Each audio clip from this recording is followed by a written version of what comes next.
Welcome back to the Behind Their Business podcast, or if this is your first time listening, welcome to the show. Today, our guest is going to share experiences in building a business and how she overcame the mental and emotional struggles through the role of faith. And she's had a lot of ups and downs over the past couple of years, as most of us have. And she's going to share what she has learned in the hopes that it could help somebody else overcome their struggles, which I thought was just so beautiful. And I'm so glad to have her here. And in her business, our guest is the chief nerd at the Modern Health Nerd. She is very into the nerdy details of content strategy, food and nutrition, and biblical studies, which is so great. So please welcome Sam Houghton. Sam, welcome to the Behind Their Business podcast. Well, thanks for having me, Stephanie. I'm glad to be here. I am so glad that you are here. So let's just dive right in. So tell me about your journey. What led you to start the Modern Health Nerd? And I also want to know how you came up with the name for your business. Well, I'm going to try to condense it because I could ramble for quite a while, but I'm sure people would prefer the condensed version. I actually have enjoyed writing since I was very young. Pretty much before I could write, I would tell stories. So at heart, I'm a writer. And when I first discovered that you could make money online writing content, I thought this is kind of neat. Unfortunately, I got myself wrapped up in a content mill, which is not so neat because you can't make too much money there. And one thing that I would like a lot of people to know, especially people who use those content mills to get their content, they don't pay the writers too well. You can barely break like 5 cents a word on a content mill. And Can you just share what a content mill is? Because I've actually never heard that term before. Okay. Content mill is the sites where you can go to buy large quantities of extremely cheap content. Unfortunately, you either get cheap bad content or you get good content for which the person's not properly being compensated.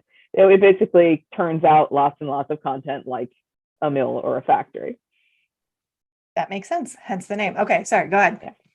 I can't, however, complain because that was what got me into content writing. It got me an opportunity to learn about a lot of different subjects while I was writing, but I did realize that it wasn't going to be viable in the long term. So ironically, around the beginning of 2020 in February, I took on a business coach. I like to give a shout out to him. His name is Jeremy Chevalier. He used to run a really interesting coaching platform called Gigloft. And at the time, he was coaching people to become, their own kind of business owner and an online, or really a knowledge worker.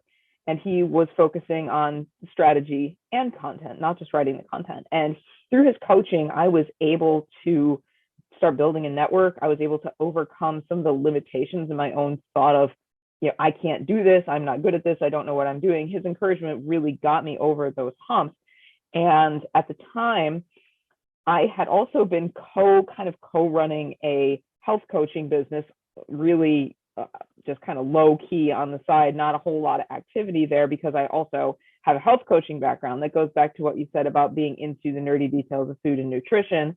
I went plant-based about 12 and a half years ago, and I went for health reasons. And I started to learn more and more, took the Center for Nutrition Studies plant-based nutrition certificate course, got so interested by that. It was about a 6 or 8 week course that I actually went and got health coaching training through Bowman College. So I have that dual background, and I was still operating under my health coaching brand. The Modern Health Nerd came about when I launched my own podcast, and I was looking for a name for the podcast, and I thought that it would be good to rebrand the whole business that way so that it was one cohesive unit. So now I have both the Modern Health Nerd, where I help people with really customer research to understand their audiences better and create better content, and have a more, I like to call it a content engine, sort of having your strategy so that it will operate for you and you don't always have to wonder, what do I write? Who am I writing for? And I'm also host of the Modern Health Nerd podcast. So that's kind of my two paths that came together. That's really cool. Yeah, I can't tell you how many times I hear, not just my clients, just people in general saying, how do you always know what to write about on social media? Like, how do you create your content? Because I think people really overcomplicate it. I don't know why, but I love that you are helping people. I like how you use the term create an engine, like creating an engine so that they always have like content ideas to pull from. Yeah, that's really great. I also want to talk about how faith has played a role in your business as well. So I know you're going to dive into the ups and downs that you've had in your business over the past couple of years, and I'm assuming that faith will intertwine into into these ups and downs as well. So if you don't mind sharing about that, I'd love for you to just dive into what the last couple of years have looked like for you, your business, and your life overall. Well, I'll set a foundation for the faith thing to give an idea of where that comes in. Somewhere around 11 or 12 years ago, I became a Christian. I met Jesus, I got saved, and it has been a growth journey through there. The Christian term for it is sanctification, where you grow in Christ and you grow in God over a period of time. And all of the endeavors that I've ever tried to do over the years, I was very much doing it, got to do the grind, I have to do this. And I never truly committed what I was doing to the Lord. So a couple of years ago, when I started doing this business thing and I saw the doors opening and Jeremy was helping me and I saw what God was doing with this, I thought, I cannot do that again, or I'm going to blow it. I'm going to lose it. So I made a commitment right then and there that I was going to do what I knew I should do and let God have the business, because it's his anyway. He gave it to me, and it doesn't really belong to me. I'm running it. I'm the steward of it. So I committed my business to God. And I want to qualify here that doesn't mean that everything goes swimmingly. It means that I'm not operating it in my own strength. I'm not saying, okay, I have to do this. I'm going to make this work. God is the one who's giving me the direction and the strength. He opens the doors for me. He makes the connections for me. And it has been very different because as I have been going along this, obviously I said February 2020, right? That's when I started doing this. This was 4 or 6 weeks before the world exploded.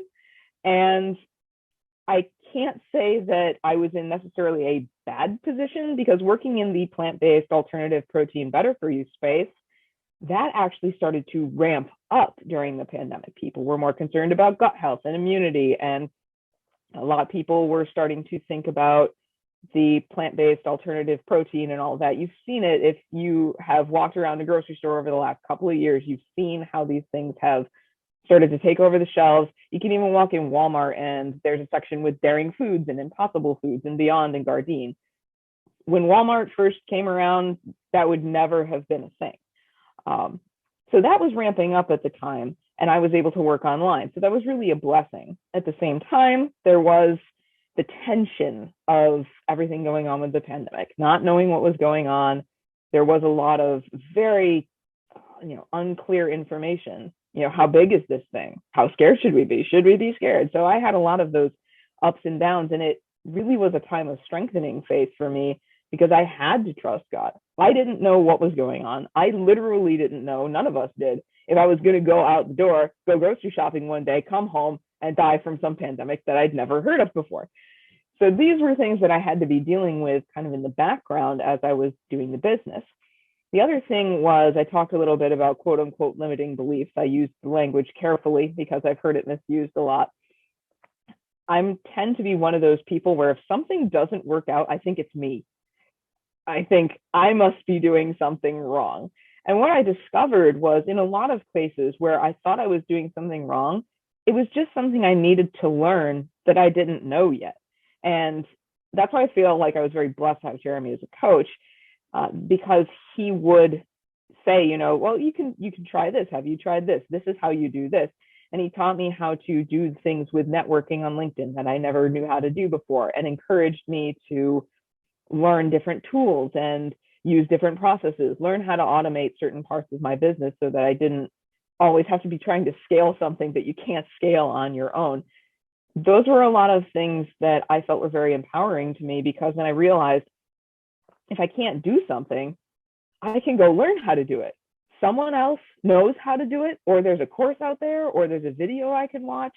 And I really would encourage other business owners in that if something is a wall that you're hitting up against, don't look at it like, I'm hitting this wall, I'm going to fail. Look at it and be like, okay, what is this wall? Is it something that I don't understand? Why don't I understand it? Who understands it? And go from there and find who already has that knowledge, because you don't have to know everything. This is the era of the internet. We have Web3 on the horizon. You can learn anything. Someone's got a course for it or a YouTube video, and you don't have to feel lost. And that was a really big breakthrough for me that I'm still relying on, because you never stop learning. You always come up against something else that you don't understand and you have to go learn. So that has been, I think, the biggest part of this process for me, is understanding that I don't have to flip out if something's not working. There is a solution, and I can look for somebody who has already put that solution out there. And I think that's really what I want to do with my business. Like you said, a lot of people are confused. What do I post on social media? What content do I create? What I find is a lot of people don't do the foundational work, or they've done personas, but they haven't really gone and found where those people are, or what they're talking about, or how they talk.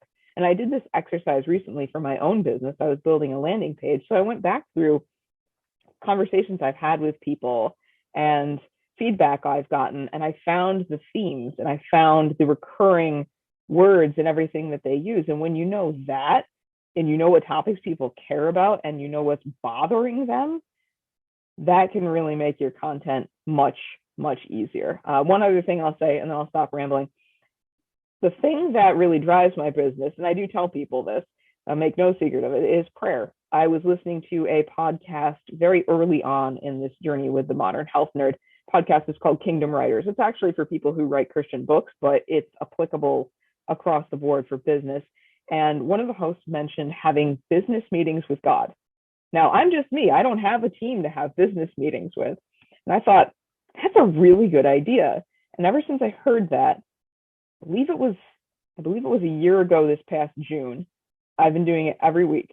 I get my little notebook. I write down the things that are important for the week, the things that I've been struggling with, or the things I know are coming up. And I spend 40 minutes to an hour praying about it, just talking with God about it, and making sure that I'm reorienting myself every week to be doing with the business what God would have me do, and pulling back on those areas where maybe I've been grinding a little bit too much in the wrong direction. Well, thank you for sharing all of that. And I was very quickly writing down notes as you were talking about all of those things. So I have a couple of different things that I want to just kind of go back to. So we didn't talk about the whole plant-based diet thing, but I forgot to mention that my husband and I, we did plant-based for about a year. We ate a lot of Impossible Burgers during that time. It didn't end up working for a variety of reasons. But yeah, it's kind of exploded over the past couple of years. And I'm sure during COVID, when people are just becoming more health conscious about everything and they're trapped inside and they're actually like realizing the terrible things that they're putting into their bodies, it's it really opened a lot of doors for you. So that's great. I'm really glad that there's people out there like you who are helping people to kind of take back control of their lives that way, and what they're putting into their bodies. But I also have a question for you. Did you, prior to like releasing control and really having those business meetings with God and really focusing on your faith, did you notice that you were somebody who, I mean, would you call yourself a control freak? Like, was that your kind of personality prior to having this like spiritual enlightenment?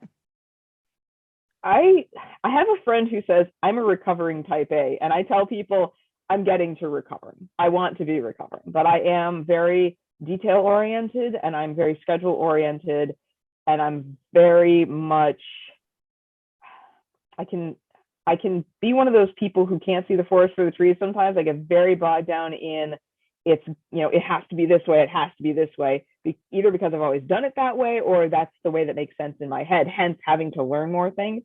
But that is one of the things where I find that I have to rely most on God, because it's very good to be detail oriented and to have a good schedule. But when it gets to the point where it is like obsessive, control freak, perfectionist, you do get bogged down in that I didn't do this one thing the right way, and so now everything's going to fall apart. And that's where I have to pull back and rely on God. So I wouldn't say that it was only before then. I would say it still is now, but it's something that I am working through, and I find it to be less of an issue. I used to be somebody who, where if something kind of got off track, I would actually kind of freak out. And now I'm just like, okay, this got off track, got to get it back on track. How do we do that?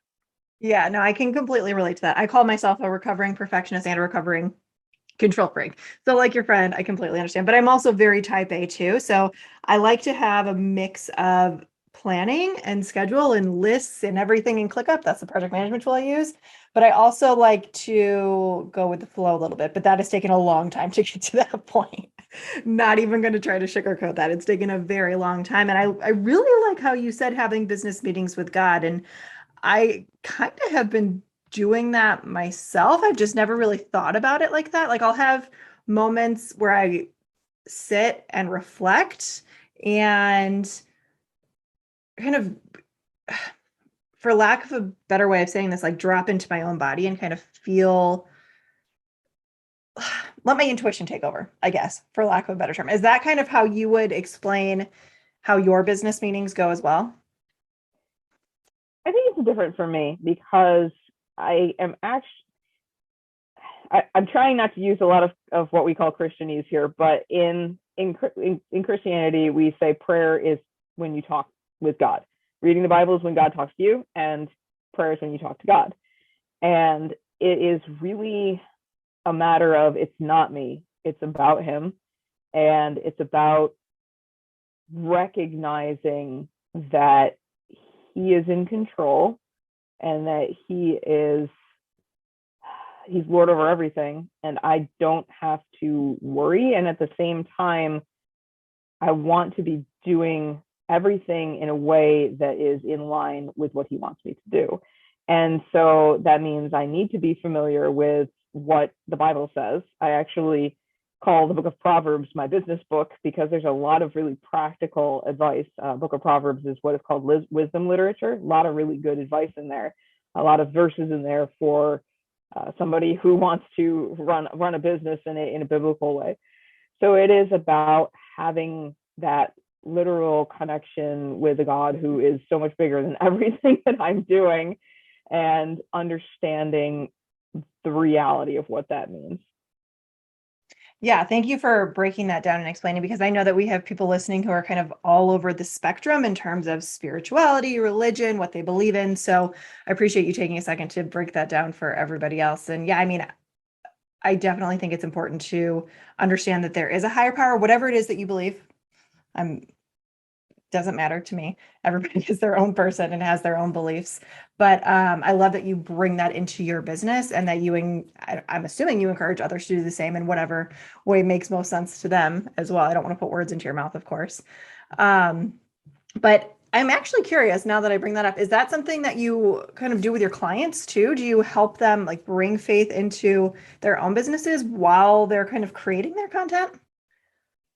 It's not part of my business process. I'm always open to having conversations. If people want, I've actually been on business calls where we've covered all the content stuff, and then we just had some time to chit chat, and we've talked about all sorts of stuff. We talked about the state of the world. We've talked about, family and all sorts of things. And sometimes we find ourselves down like these rabbit trails. I remember one time I was having a conversation with a client where suddenly we're talking about like Revelation and the end times, and we're like, wait, how did we get here? We couldn't remember.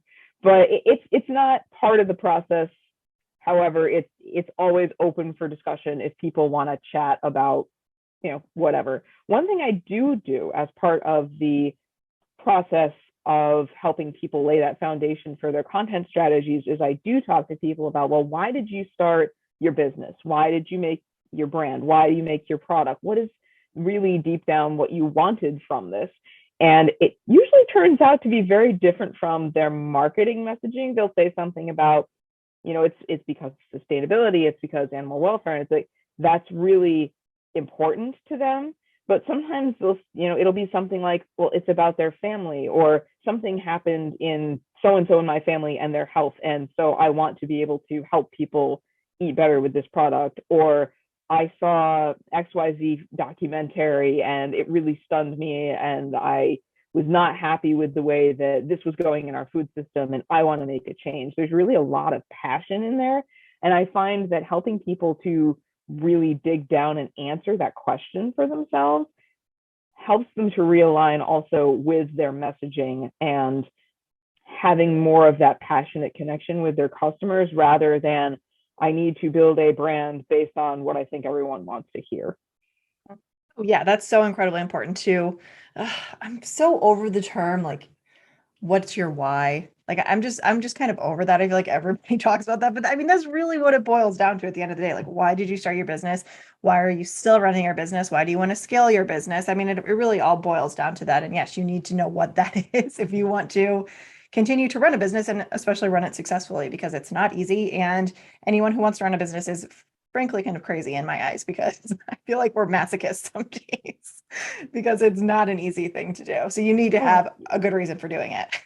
especially if you're somebody who is launching an actual product. I have so much respect for these founders in the plant-based and like the direct-to-consumer space, and also people who are maybe going from direct-to-consumer to stores. I have a contact or a friend who is doing that right now. He's trying to get his product into stores, and it's a crazy journey how much they go through, the hours they spend in formulation and packaging and distribution. And then with the supply chain the way that it is, people will have supply issues, so they can't always fulfill their orders the way that they want to, and then you have to deal with the customer experience and the customer feedback. And there's so much, and a lot of these teams are very, very small. It's not like they have, it's like the founder and a few people. It's not like they have these huge teams where if something goes wrong, they can just shunt it off to somebody else. If something goes wrong, somebody calls the founder. It's like then they have to go and drop everything, and they're leaving. The wife and kids are at home. The kids are having a meltdown. Oh no, I have to go and deal with this supply chain issue. It's crazy. I have so much respect for them. Yeah, I am just surrounded by online business owners all of the time that I forget there's actual product-based business owners in this world too, because it's just so easy to get wrapped up in this. But yeah, I mean, oh gosh, I couldn't do that. I could not have a product-based business. I feel like I would want to have it just so that I can create something and have it like physically tangible and live in my hands. But like you said, all of the different logistics that go into it, all of the red tape that you come up against, if you're working with big brands, you have to go through all of their processes. It's just, no, thank you. That is not for me, but props to the people who do that and who create the amazing products that I do own today. Yeah, and I would say, as an aside, but as an important aside, anyone who's a consumer of these products, I know we're all super busy, but all that stuff about when you get a prompt to write a review, go do it. Take 10 minutes and go do it. Review the product if you like it. If you don't have 10 minutes, take a picture of yourself consuming the product or using the product and post it on your Instagram stories. That really does help these people. It's not just a marketing gimmick. It's not just something that they're doing to try to get you to buy more. They really need your help to get out there and to get visible to more people so that their businesses can be viable. A lot of these companies, you hear, okay, they raised XYZ amount of money, or they're, making X million dollars. How much are they pouring back into the business to get the product out on the shelves? We're not talking about people who are rolling in tons of dough. People who exploded like Oatly and Beyond and stuff are the exception to the rule. I'm so glad that you mentioned that too, because well, for some reason, this is just a total side note. I got banned from leaving reviews on Amazon. I don't know why. It just won't let me leave reviews for products anymore. Um, and I buy pretty much everything from Amazon these days. But yes, I will definitely be conscious of, I'm glad that you said that, like be conscious of sharing on social media the products that I use without wanting to get payment or anything for it, just to help the founder. So I'm really glad that you mentioned that because that is important to do.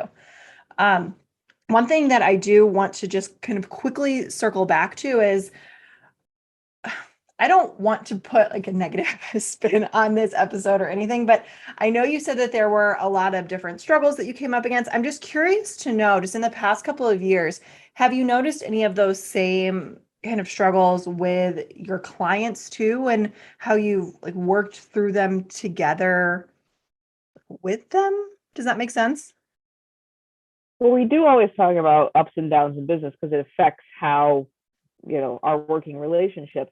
I honestly think the biggest struggle that I see, and that's why I moved more and more towards supporting customer research, customer discovery, finding more out about your audience, is people either don't have the time or the resources to do that foundational work. or again, they've done it, they don't have the time or the resources to put it into practice. So there is a big struggle with either not knowing what to do, the best way to do it, because they have not really dug into their audience, or they just don't have the bandwidth. And really, what I do is to help take some of that burden off for them. Again, if it's a small team and they want to do content, maybe they want to launch a blog, or they did a blog and they did a bunch of SEO and they just got traffic and not conversions. That's actually another big struggle, is people will go out and they'll say, okay, SEO, we need to rank. Yes, you do. Are you chasing the right keywords? Because I've talked to brands where, okay, we did this keyword, we're getting a bunch of traffic. How's your sales? It's, they don't see it coming through, or they're so, here's another one that's very common. They're so overwhelmed by all of the content marketing advice that's out there that tells them, you need a blog, you need to be on Instagram and Facebook and TikTok and, every single social media thing out there, instead of doubling down on what's going to be best for them, where their audience is. It does all come back to knowing who their audience is, but also having someone who can come alongside them and take that burden of not having enough time or expertise on hand to get it all done. So that's kind of what I do, is both by doing the work and helping them talk through these difficulties that they have, so that they do know, okay, this is where I can focus, and they can kind of breathe a sigh of relief and not feel like this is just another thing I have to do and I can't do it. Yeah. And I'm glad you mentioned that people are telling these businesses to be everywhere, because that's one of my biggest pet peeves, when people think they need to be everywhere. I'm like, your ideal client is not everywhere. Your ideal client is usually on one, maybe two platforms. That's where you need to be showing up. And like you said, you need to be doubling down on that. So I'm glad that you mentioned that, because if you are listening to this right now and you're trying to be everywhere and you're trying to speak to everybody, just stop, because it's not going to work. You need to, like Sam said, you have to set those, do the foundational work. And then from there, your business will grow. I mean, it's basically inevitable. As long as you have the, I guess, for lack of a better term, like a formula in place, your business will grow. It's been proven time and time again with so many other people. So before we go, I would just like to hear from you if you have any tips for anybody who is listening right now, who has been through a lot in the past couple of years. If there's anything that you can, any advice that you can give them to help them overcome any struggles that they've been going through in their own life or their business as well. Well, with the business, I'd like to reiterate that first, if you think it's you, I would say it's probably not. You can definitely think about yourself for a while and think, okay, did I make any mistakes? Okay, if you did, don't beat yourself up about it. Just learn from them.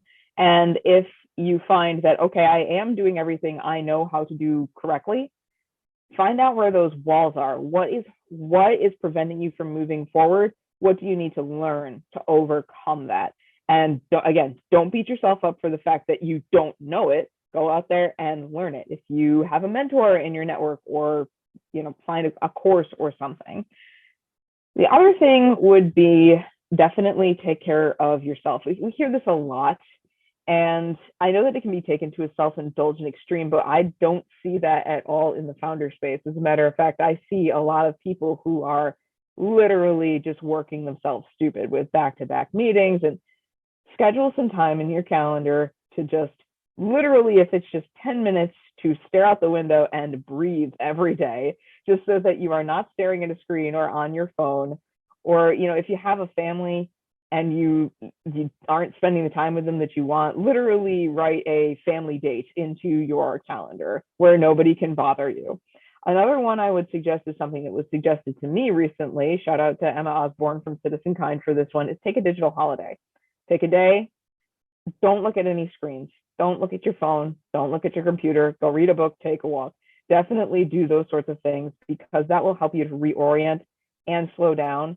Because when you don't slow down, you get on the hamster wheel and you can get desperate, and it's impossible to think straight about anything. And I would definitely encourage people, if they need help with anything content related, to hire somebody to help you if you can. And if you can't,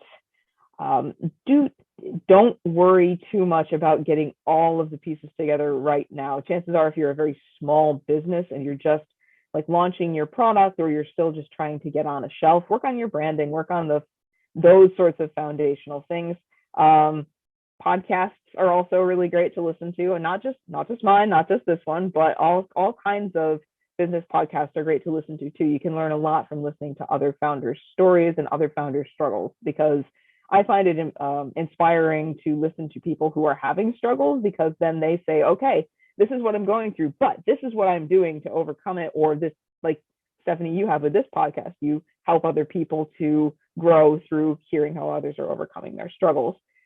So those are just a few things that I can think of off the top of my head. One of my favorite ways to unwind is to read a book too. So I also knit, but definitely reading books too. Yeah. So, well, first of all, I'm so glad that you mentioned, I call it a digital detox, because I was talking to one of my clients about this recently, and she was just talking about how she was so overwhelmed with everything. And I asked her, when was the last time she signed off of social media? And she said, never. And I said, okay, well, there's your first mistake. We just need to like take a complete detox, or like you said, a holiday vacation, a break from our screens, from social media, and to really just connect with ourselves. Like you said, look outside the window, go for a walk, get outside. Like it sounds ridiculous to some people, because they're like, there's no way I could do that. I don't have enough time in the day. But I've seen this happen too many times, and it's happened to myself in the past. Your body will eventually stop you. Like your body will get to a point where it's going to shut down, and you won't have a 100%. choice. Yeah. You will be laying on the couch and you will not have a choice but to stop. So don't get to That that point. seriously happened to me. That seriously happened to me like a couple of years ago.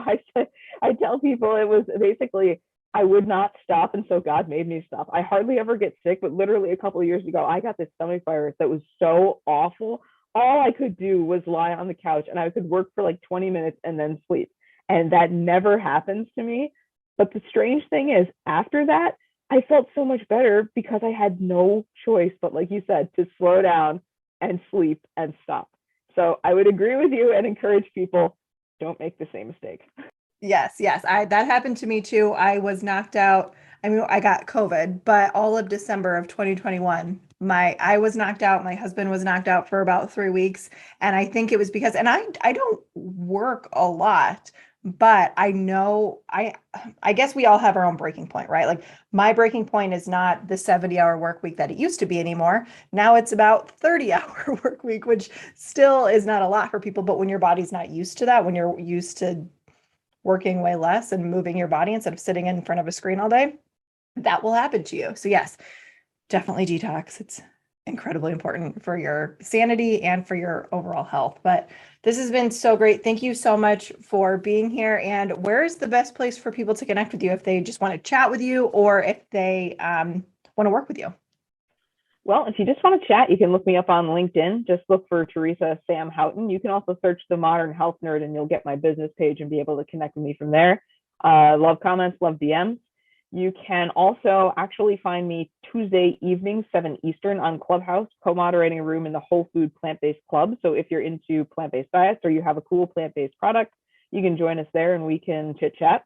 If you are interested in hearing more, you can check out the Modern Health Nerd podcast on most major podcast listening platforms, and also get in touch with me at themodernhealthnerd.com or Sam, SAM, at themodernhealthnerd.com. Amazing. And we will put links to all of those in the show notes, because I know that she just shared a lot. So thank you for sharing all of that. Thank you again for being here. It was so great to connect with you and just kind of hear your story. Again, I appreciate the opportunity. Thanks for having me, Stephanie.